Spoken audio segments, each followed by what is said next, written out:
வணக்கம் நேயர்களே, இது உங்கள் மீடியா நியூஸ். வேலூர் மாவட்டம்னாலே அது வீரத்துக்கும் பக்திக்கும் பேர் போன ஊர் தான். அதுலயும் ராணுவப்பேட்டை அப்படின்ற அன்போடு அழைக்கப்படுற கம்மவான்பேட்டை கிராமத்துல தைப்பூச திருவிழா இன்னைக்கு ரொம்பவே விமர்சையா நடந்துச்சு. வேலூர் மாவட்டம் கம்மவான்பேட்டை பகுதியில் இருக்கக்கூடிய மிக பழமை வாய்ந்த ஸ்ரீ சக்திமலை குழந்தை பாலமுருகன் திருக்கோவிலில் தை கிருத்திகை மற்றும் தைப்பூச பெருவிழா இன்று மிக சிறப்பாக நடைபெற்றது.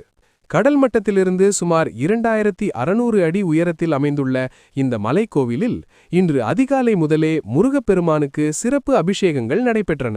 விழாவின் முக்கிய நிகழ்வாக முருகப்பெருமான் ராஜ அலங்காரத்தில் பக்தர்களுக்கு காட்சியளித்தார். இந்த விழாவிற்கு ஊராட்சி மன்ற தலைவர் கவிதா முருகன் அவர்கள் தலைமை தாங்கினார். விழாவின் சிறப்பம்சமாக ஒரு கலைக்குழுவினர் வள்ளி, தெய்வானை மற்றும் முருகர் வேடமணிந்து பக்தி பாடல்களுக்கு நடனமாடினர். மலைக்கு வந்திருந்த பொதுமக்கள் அனைவருக்கும் விழா கமிட்டி சார்பில் அறுசுவரை உணவுகளுடன் கூடிய பிரம்மாண்டமான அன்னதானம் வழங்கப்பட்டது.